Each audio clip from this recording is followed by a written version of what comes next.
아멘. 이사야 42장 1절에서 9절 말씀, 하나님 나라의 공평과 정의의 통치 실현이라는 제목을 가지고 함께 은혜를 나누고자 합니다. 이제 이스라엘 역사를 우리가 잘 알고 있잖아요. 하나님이 그토록 사랑해서 그 모델로 아브라함을 불러서 아브라함의 하나님, 이삭의 하나님, 야곱의 하나님, 요셉의 하나님, 우리가 이집트 생활, 그리고 이제 출애굽, 약속의 땅 가나안 땅에 들어가서 이렇게 천년만년 같이 하나님의 나라를 이렇게 이루면서, 하나님의 나라는 여러분 알고 계셔야 됩니다. 바실레이아, 통치의 개념이라는 거예요. 하나님의 나라가 임한다는 것은 하나님이 나를 지금 다스려가고 있다는 거예요.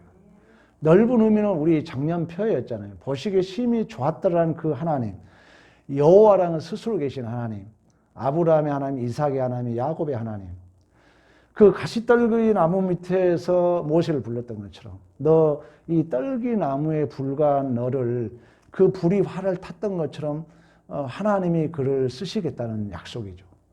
하나님이 우리를 이렇게 약속의 땅 가나안 땅에 들어보내서 아버지와 아들처럼, 우리가 천국이라는 것은 장소적 개념이 아니라 관계적 개념이에요.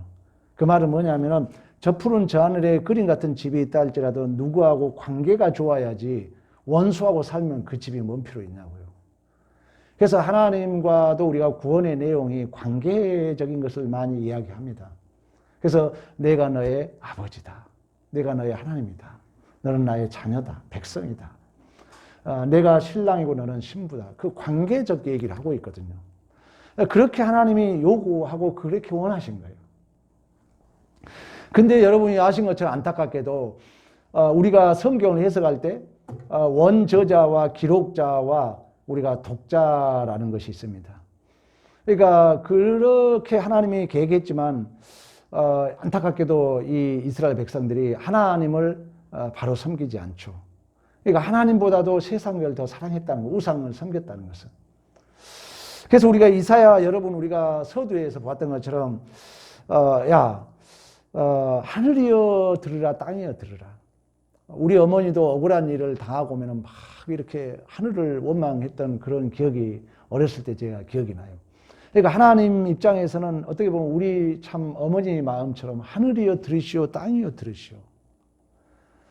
이 내 자식을 양육했는데 그 부모를 몰라본다는 거예요. 소도 임자를 알고 나귀는 구유를 알지만 이 자식은 몰라본다는 거예요. 하나님 입장에서 얼마나 안타까웠을까. 여러분들이 자식이 부모를 몰라볼 때 그 부모의 마음이 어땠을까? 하나님의 마음이에요. 우리가 이런 어떤 관계적 마음을 아는 거예요. 그러니까 은혜라는 것은 내가 자주 얘기한 것처럼 인간의 비참과 하나님의 은혜의 차이예요.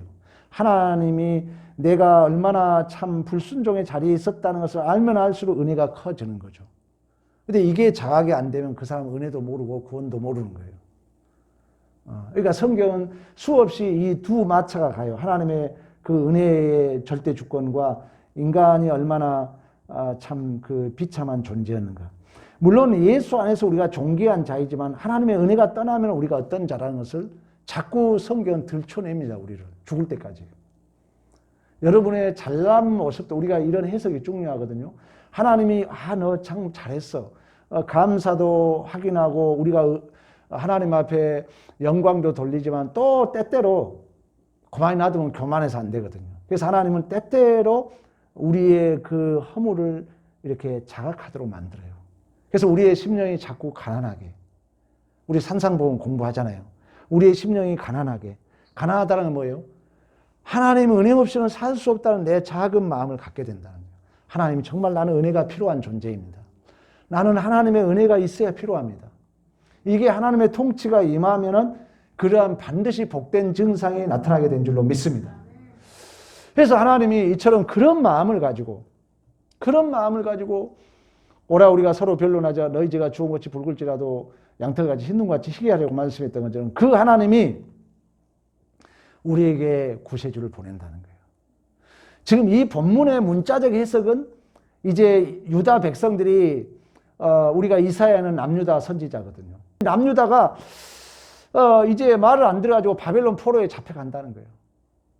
근데 하나님은 반드시 남은 자를 약속하고 있는 것처럼, 우리가 이사야 서두에서 말씀하고 있는 것처럼, 너희가 아무리 죄악을 저지른다 할지라도, 우리가 여러분 부모가 그러잖아요. 자식이길 부모 없다고 얘기하고 있는 것처럼, 하나님은 그 사랑의 하나님이고 스스로 계신 하나님이기 때문에 우리의 불신앙을 내버려 둘 수 없다는 거예요. 그래서 하나님은 반드시 우리를 구원할 그 하나님의 종, 더 우리가 신학적 의미를 부여하자면 진정한 그 구세주 메시아를 보내겠다는 약속이에요. 그래서 우리가 1절에 봅니다. 내가 붙드는 나의 종, 내 마음에 기뻐하는 자, 내가 택한 사람을 보라. 내가 나의 영을 그에게 주었은즉 그가 이방의 정의를 베풀리라. 할렐루야. 구원의 서정에 다 들어있어요. 여기 봐보세요. 하나님이 우리를 불러요. 그리고 예수 안에 우리를 구속하시고 성령을 인치우셔서 다시금 그 하나님의 은혜를 선전하는 축복의 통로로 삼으시거든요. 물론 이 말을 이제 문자적으로는 이스라엘 백성들이 바벨론 포로에 잡혀갔는데 이제 고레스, 페르시아, 바사 제국이라 하죠. 고레스에 의해서 이스라엘 백성들이 해방을 시킵니다. 그 고레스를 우리가 성경에 보면 성령이 그를 감동시켜서 그가 이방 나라 왕임에도 불구하고 칙령을 내려요. 이스라엘 백성을 해방시켜라. 그렇지만 이걸 이제 궁극적으로 우리를 해방시킬 자는 누구밖에 없어요? 예수 그리스도밖에 없는 줄로 믿습니다. 그러니까 이 본문은 진실로 이제 그 메시아 예수 그리스도를 이 땅에 보내실 걸 얘기해요. 그 예수를 하나님께서 붙드시고 하나님이 기뻐하고 하나님이 택한 자로서 하나님이 성령의 은혜를 허락하여서 이방의 정의라는 것이 여기서 샤바트라 해가지고 다스리게 한다. 그 예수가 그 하나님의 통치권을, 하나님이 누구신가를 다스리게 한다. 이 얘기를 하고 있는 것입니다. 그래서 여러분들이 예수님이 세례를 받으실 때 우리가 마태복음에 보면 그러거든요. 성령이 비둘기같이 임하고 하늘에서 음성이 들려요. 이는 내 사랑하는 아들이요 내가 뭐한 자다? 기뻐하는 자다. 또 우리가 이걸 확대해서 가면 오늘날 우리들이 그렇다는 거예요. 이제 하나님의 나라와 의를, 우리 하나님이 여러분 마태복음 6장에 가면 그러잖아요. 산상복음에 너희는 먼저 주의 나라와 의를 구하라. 그래야 모든 것을 더하시리라 그래요. 그러니까 이제는 예수님이 이 땅에 오셔서 이제 그 하나님 나라를 이제 구속하시고 이루시고 부활승천하셨다면은 이제 그 하나님이 담겨져 있는 그릇이 우주 만물이지만 또 다른 말로 하면 이제 우리거든요. 우리. 이제 우리 안에 예수의 영이 계셔서 이제 우리가 이 땅에 하나님의 통치를 실현해야 되고 하나님의 나라를 재현해야 할, 우리가 하나님으로부터 부름을 받았고 오늘 1절에 말씀하고 있는 것처럼 우리가 하나님께서 붙드는 종이고 하나님이 우리를 기뻐하시고 하나님이 우리를 택하시고 하나님이 우리에게 성령의 기름 부음을 허락하신 줄로 믿습니다. 우리가 하나님이 물론 이제 궁극적으로 예수를 얘기하고 있지만 이제 여러분 하나님 나라라는 것은 영적으로 말하면 지금 예수님이 하나님 우편에 계시잖아요. 하나님이 다스리고 있거든요. 그럼 하나님의 그 통치권이라는 것은 성품적 의미를 얘기해요. 막 힘의 원리로 막 율법으로 권세로 하게 아니라 사랑하시고 자비하시고 긍휼하시며. 그러면 이 예수님이 지금 영적으로만 하나님 우편에 계시잖아요. 지금 예수가 안 보이잖아요. 그러면 이제 하나님의 나라와 의를 교회를 통해서 실현한다는 말은 뭐냐면은 성령이 이 예수와 우리를 이렇게 묶어놨다는 거예요. 그러니까 예수의 생각이 우리를 통해서 이제 실현되는 거예요. 포도나무 얘기했잖아요. 포도나무에서 모든 열매를 맺잖아요. 근데 그 열매는 어디에 맺혀요? 가지에 맺는 것처럼. 하나님께서 모든 이제 우주 만물을 역사해 가지고 다스려 가시는데 그 하나님이 누구신가를 예수님이 계시의 완성이라고 그러거든요. 계시의 충족성이라고 그래요. 예수님께서 다 보여주셨는데 예수가 부활 승천하셨잖아요. 여러분 안 보이잖아요, 하나님은. 그래서 이제 그 예수님이 내가 부활하신 것이 너에게 유익이라고 말씀했던 것처럼 이제 교회 안에 성령을 이제 보내주셔서 그 하나님의 계획과 예수께서 이루신 것을 생각나게 하시고 기억나게 하셔서 이제 우리 자신들을 통해서 하나님의 나라와 의가 실현되고 재현되는 축복의 통로로 우리를 삼으신 줄로 믿습니다. 그래서 여러분 이 얘기를 1절에 얘기하는 것입니다. 내가 붙드는 나의 종 내 마음에 기뻐하는 자 내가 택한 사람을 보라. 내 영을 그에게 주었은지 그가 이방의 정의를 베풀리라. 예수님을 얘기하고 있지만 오늘 또 다른 우리가 영적 의미로 말하면 우리가 또한 또 다른 사명이 있는 거죠. 그러면서 하나님께서 보내신 이 메시아 사역의 방법과 그 성품에 대해서 2절에 그런 얘기를 합니다. 그는 외치지 아니하며 목소리를 높이지 아니하며 그 소리를 거리에 들리지 않게 한다. 참 그 하나님은 우리 예수님은 우리가 그런 얘기가 있어요. doing의 문제가 아니라 being의 문제다 그래요. 행함의 문제가 아니라 존재의 문제다 그래요. 우리는 어떻게 보면 말이 필요 없는 거거든요. 내가 그냥 그 말씀대로 살아가는 거예요. 엄밀히 말하면. 그래서 특히 예수님이 여러분 이제 그 메시아 사역을 십자가상에서 이루잖아요. 그러면 예수님께서 이 땅에 오셔서 수없는 안진병이와 불치병을 치료합니다. 치료하면서 예수님이 강조한 게 있어요. 기억나요? 예수님이 수없는 불치병을 치료하면서 같이 그 예수님의 치료한 걸 보는 자들을 향해서 한 말이 있어요. 절대 소문 내지 마라. 말하지 말아라.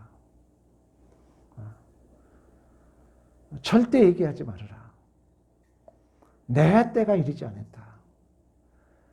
내가 오는 본질은 우리의 영적으로 그 불구자를 치료하지만 그 치료의 궁극적인 것은 십자가를 지는 거라는 거예요. 그래서 이 십자가를 지기 전에는 절대 말하지 말아라. 소문내지 말아라. 그래서 우리 예수님이 묵묵하게 십자가를 집니다. 지난주에도 우리가 말씀했던 것처럼 많이 조롱합니다. 야, 너 내려봐라. 너 내려와서 한번 너 능력을 발휘해봐라. 그러나 끝까지 우리 주님은 입을 열지 않습니다. 그 얘기를 우리가 지난주에도 살펴보았던 것처럼 오늘 본문에 외치지 아니하고 목소리 높이지 아니하고 소리를 거리에 들리지 아니하는 겸손하고 온유하신 그 주님의 모습을 보여주고 있습니다. 우리가 구원을 받는다는 것은 이 예수를 닮은 삶인 줄로 믿습니다. 이걸 이사야서는 우리가 유일하게 구약 성경 중에 오실 메시아를 예시해 준 게 이사야잖아요. 그는 괴로울 때에도 입을 열지 않고 도살장에 끌려가는 양, 털 깎는 자 앞에서 잠잠한 양같이 그 입을 열지 아니했다 그래요.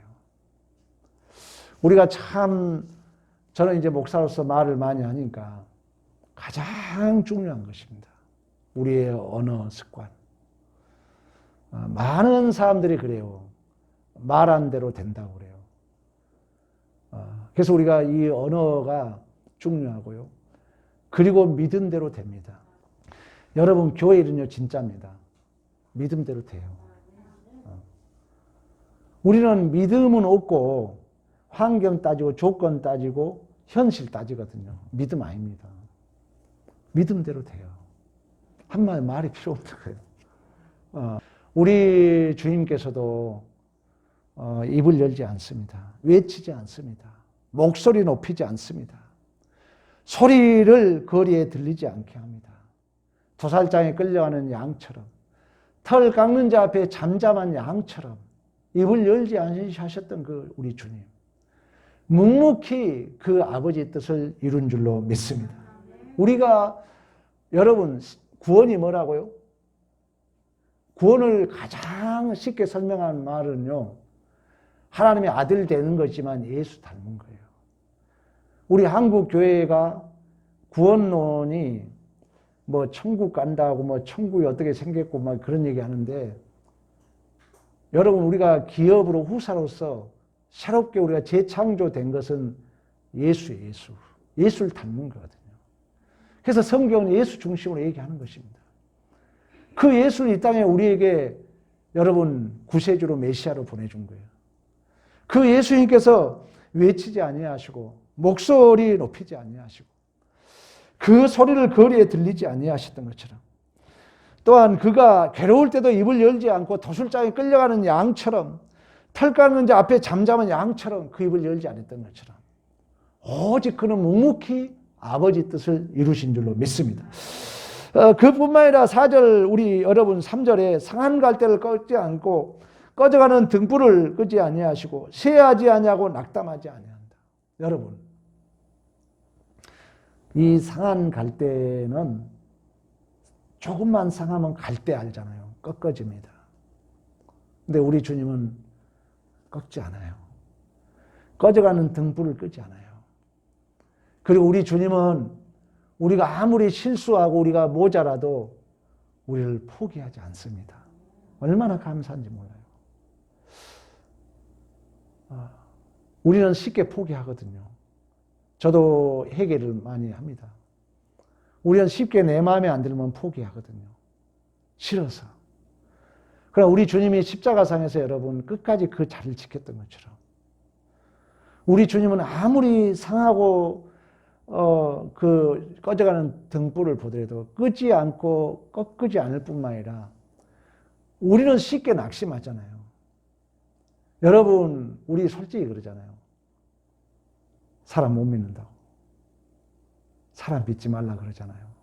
우리가 스스로 낙심하고 포기하고 인간을 보고. 그러나 우리 주님은 부모는 자식을 포기 못해요. 그래서 부모는 자식을 가슴에 묻는다 그러잖아요. 우리 주님의 마음인 줄로 믿습니다. 이 말은 뭐냐? 우리가 가져야 할 마음이라는 거예요. 우리도 사람을 쉽게 포기하고 내 마음에 안 들으면 쉽게 우리가 잘라버리고 그러는데 우리 주님은 우리를 구원하러 오셨는데 여러분 가장 그 잘 마음을 보여준 게 탕자 보여주잖아요. 아버지가 살아계신데 분깃을 가져와서 다 하랑방탕하거든요. 그가 돌아오면은 유대 율법은 돌에 맞아 죽어야 돼요. 우리 같으면 아마 족보를 팠을 거예요. 근데 그 아버지는 자기가 죽는 줄 알지만 미리 기다리거든요. 기다리고 그 아들을 봤을 때 달려갑니다. 달려가서 안고 이불 맞추고 신발을 신겨주고 좋은 옷을 입히시고 살진 송아지를 베푸신 줄로 믿습니다. 포기하지 아니하신 하나님. 낙심하지 아니하신 하나님. 우리는 쉽게 내 마음에 안 들고 또 쉽게 우리는 내가 판단해가지고 쉽게 포기하고 낙심하고 절망하고 그뿐만입니까? 우리는 비방하고 저주하고 심판하고. 그러나 우리 주님은 끝까지 기다리십니다. 우리 주님이 이 땅에 보내신 그 메시아는 끝까지 상한 갈대를 꺾지 아니하시고 꺼져가는 등불을 끄지 아니하시고 쇠하지 아니하시고 낙담하지 아니하시고 끝까지 오래 참아주신 줄로 믿습니다. 그로 말미암아 온 세상이 섬들이랑 열방을 얘기해요. 그 교훈을 앙망하게 된다는 거예요. 그 말은 뭐예요? 그 너무나도 고급한 그 예수님의 성품 앞에 우리의 인격이 항복한다는 거예요. 저도 설교를 준비하면서 내 자신을 바라보면서 참 자격 없는 나를 써주신 하나님이 감사하다. 우리 얼마나 쉽게 포기하고 얼마나 쉽게 낙심합니까? 그러나 우리 주님은 끝까지 우리를 포기하지 않으셨어요. 그 절정을 십자가사에 보여주신 거예요. 여러분 침뱉임 당해보셨어요? 뺨 맞아보셨어요? 옷벗김 당해보셨어요? 우리 주님은 그걸 다 감수합니다. 우리를 향한 하나님의 사랑이죠. 이게 진정한 우리 하나님 아버지께서 우리를 향하여 보내신 그 하나님의 사랑하는 마음인 줄로 믿습니다. 그러므로 말미암아 섬들이 그 교훈을 앙망하게 된다는 거예요. 그 하나님의 하나님 되심을 섬들이 모든 열방들이 항복하게 된다는 거예요. 여러분 왜 여기 와 있습니까? 은혜의 결과잖아요. 은혜의 결과입니다. 내가 여러분 우리가 막 예수 믿기 위해서 온 게 아니잖아요.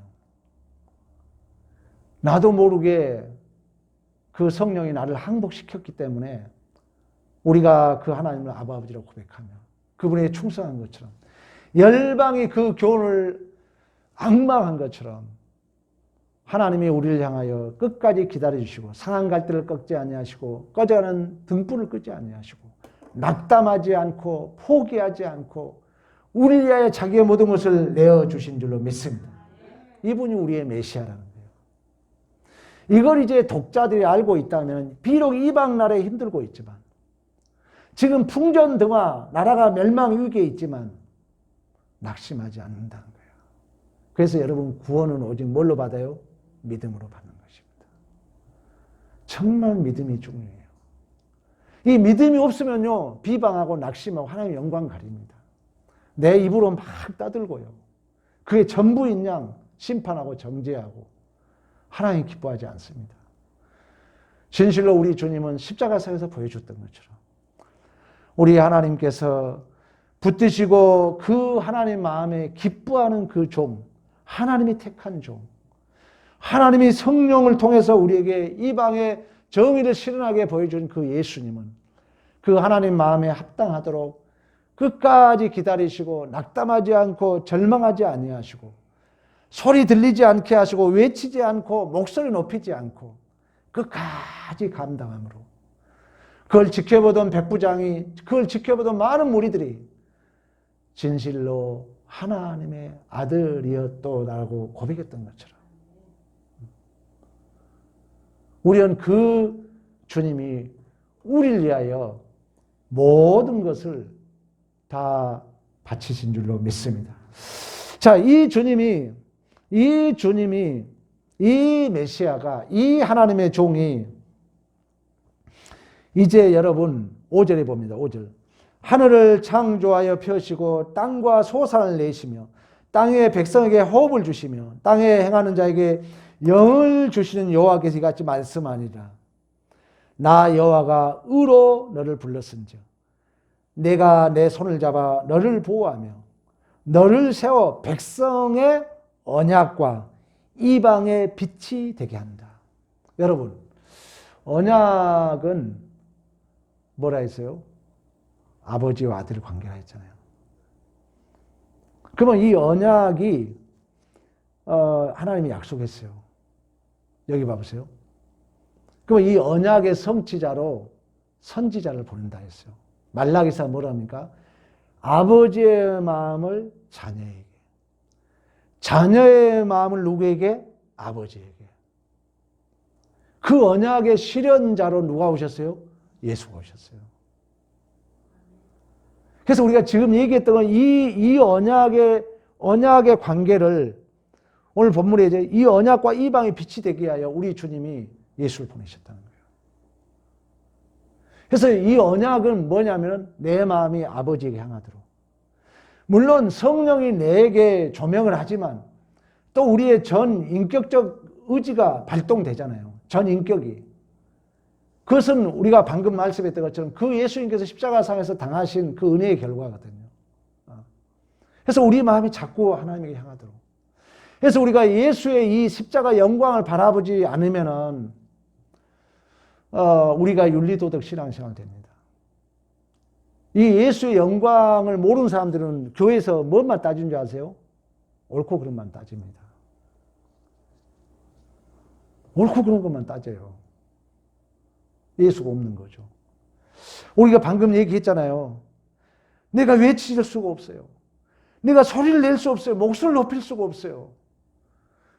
우리는 끝까지 상한 갈대를 꺾지 아니하시며 꺼져가는 등불을 끄지 않은 그 심정으로 쇠하지도 않고 낙담하지도 않고 끝까지 그 언약의 중보자로서의 사명을 감당하게 된 줄로 믿습니다. 그러므로 말미암아 우리 여러분 6절 우리 7절 봅니다. 내가 눈먼 자들의 눈을 밝히며 갇힌 자의 감옥에서 이끌어내며 흑암과 앉은 자의 감방에서 뭐하리라? 나오게 하리라. 할렐루야. 여러분, 우리가 구원론이 창세기에 다 들어있는데요. 우리가 소경이라는 것이 뭐라 했어요? 소경의 역설적 의미는 뭔지 아세요? 밝아진 눈입니다. 이사야 소명이 뭡니까? 그의 눈을 뭐이라? 가리게 하라는 거예요. 우리가 참 이 구원을 설명한다는 게 광범위한데 여러분 꼭 기억하셔야 돼요. 이사야 소명이 그들의 눈을 감기게 하라는 거예요. 당시에 밝아진 눈으로 그 바리새인과 서기관들을 향하여 우리 주님이 뭐라고 하는지 아십니까? 너가 맹인이 되었더라면, 여러분 복음은 역설의 복음입니다. 너가 맹인이 되었더라면 죄가 있다 없다? 없다는 거예요. 너가 맹인이 되었다면 너가 죄가 없다. 네가 보고 있느냐? 너는 죄가 그대로 있다 그래요. 우리 선악과에서 우리가 잘 알잖아요. 선악과는 뭐냐면은 하마르티아 진리에서 벗어나니까 캐논 이 진리에서 벗어나니까 내 눈대로 내 밝아진 눈으로 전부로 여긴다는 거예요. 밝아진 눈이에요. 그래서 이런 차원을 여러분들이 아셔야 돼요. 그래서 이사야에게 주신 소명이 뭐냐면 그들의 길을 가리게 해라. 그들의 눈을 감기게 해라. 그리고 우리 주님이 그 밝은 눈을 가지고 있는 바리새인들을 향하여 우리 중요하니까 한번 찾아볼까요? 요한복음 9장. 자, 9장 39절 네 발이 여러분 맞죠? 9장 39절 41절 합독합니다. 시작. 예수께서 이르시되 내가 심판하러 이 세상에 왔으니 보지 못하는 자들을 보게 하고 보는 자들을 맹인되게 하려 함이라. 바리새인 중에 예수와 함께 있던 자들이 이 말씀을 듣고 이르되 우리도 맹인인가? 예수께서 이르시되 너희가 맹인이 되었더라면 죄가 없으니와 본다하니 너희 죄가 뭐다? 그대로 있느니라. 이 말을 여러분 오해하면 이게 풀리지 않잖아요. 이 밝아짐은 선악과를 따먹는 밝아진 눈이에요. 그러나 오늘 이러한 눈먼 자들을 다시 밝히게 한다는 거예요. 그 말은 뭐예요? 이제 다시금 우리가 예수의 눈으로 하나님의 눈으로 세상을 보도록 우리를 새롭게 재창조한 줄로 믿습니다. 그러면 여러분 감옥에서 이끌어낸다는 게 뭐예요? 감옥이 어디예요? 내 선악과에 내가 갇힌 거예요. 내 울타리에 내가 갇히는 거예요. 그러면 이 감옥에서 꺼낸다 그러잖아요. 여러분 흑암에서 감방에서 나오게 한다는 거예요. 그럼 우리 여러분 감방에 있는 사람 어디입니까? 아니잖아요. 물론 바벨론 포로에서 잡혀내지만 그 포로는 죄잖아요. 죄는 뭐예요? 하마르티아 진리에서 벗어난 거잖아요. 이걸 소경과 연관해서 한다면 선악과 내가 내 어떤 규정 여기에 내가 갇혀 있는 거예요. 여기서 우리를 깨서 나오게 한다는 거예요. 그래서 우리 예수님께서 이 땅에 빛으로 온다는 것은 그 예수가 모든 걸 파괴해버리잖아요. 그래서 그 예수가 이 땅에 오셔서 우리 안에 내주하셔서 우리의 그 어떤 면으로 보니 그 율법주의적인 인본주의를 깨뜨리고 세속주의의 물랑주의를 깨뜨리고 늑탈하고 정복하여서 예수의 충만으로 우리를 이끌어가는 거예요. 그러기 위해서 우리 하나님께서 메시아 자기의 종을 이 땅에 보내신 줄로 믿습니다. 마무리해야겠네. 우리 8절 보고 마치겠습니다. 8절, 9절 우리 합독합니다. 이사야 다시 돌아와서 42장 8절 9절 나는 여호와시니 이는 내 이름이라 내 영광을 다른 이에게 내 찬송을 우상에게 주지 아니하리라. 보라 전에 예언한 일이 이루어졌느니라. 이제 내가 새 일을 알리노라. 이 일이 시작되기 전에 나도 너희에게 이르노라. 할렐루야. 여러분 하나님의 영광과 찬송은 뭐예요? 영광은 뭐라 여러분 우리가 에베소서에 영광과 찬송을 받으시게 하려 하심이라 그래요. 영광과 찬송은 자꾸 여러분 입에서 하나님이 주어가 되도록 하라는 거예요. 하나님께서 하나님은 자꾸 걸어가다가도 하나님께서 주어가 하나님이 되면 다 영광. 여러분 하나님께서 이랬다고 욕할 사람 없잖아요. 하나님만 딱 부르면 자동으로 찬양이 되는 거예요. 그걸 하나님 이름만 부르면 내 입술이 부정적 얘기를 할 수가 없어. 뭐 누구는 하지 말고 영광 독사 독효 나타나다 보여주다 생각나다거든요. 하나님 결코 우리의 전 인격을 항복시켜서 우리의 입술을 통하여 그 하나님을 찬양하게 하신 줄로 믿습니다. 여러분 존재 속에 여러분의 인생 속에 하나님이 생각나게 해요. 하나님의 영광과 찬송을 받으시게 하려 하십니다. 우리에게 새 일을 주셨다. 오늘 여러분 9절에도 그 얘기 하잖아요. 자, 이미 새 일을 너희에게 알린다. 이제 우리는요, 이제 우리는 완전히 갇혀있는 데서 이제 우리가 다시금 이제 탈출해서 예수 안에서 그리스도 안에서 우리가 이제 새로운 피조물이라고 말씀했던 것처럼 여러분이 자꾸 그래서 더 마음을 깨뜨리고 내 안에서 깨고 나와야 돼요. 그래서 나이가 먹으면 먹을수록 충만해져야 돼요. 여러분, 제가 이제 습관이 안 바뀌면요, 내 기억이 안 바뀝니다. 뭐 이 기억에서 내 감정이 만들어지거든요. 절대 그 사람 안 바뀝니다. 그래서 여러분 습관을 입을 깨물어서라도 습관을 고쳐야 돼요. 마음을 넓게 쓰고요, 견디고요, 오늘 우리 주님처럼 참아주고요, 넉넉하고요. 여러분 이러한 모든 이런 은혜가 있기를 축원합니다. 진실로 우리 주님의 지금 메시아 하나님의 종을 얘기해 준 것은 또 다른 말로만 우리의 모습을 얘기해 줍니다. 여러분 다시금 오늘 이러한 메시아관, 또 이러한 구원관, 또한 이러한 주의 메시아를 이 땅에 보내시고 그 예수 영이 다시금 내 안에 이제 임재하셔서 우리를 통해서 또다시 이 하나님의 통치권이 실현하도록 성령께서는 꾸준히 나를 지금 흔들고 있는 거예요. 여기에 세미한 음성 앞에 응답하여서 여러분 존재와 인생이 하나님 앞에 영광과 찬송이 되는 복된 삶을 사시기를 간절히 축원합니다. 우리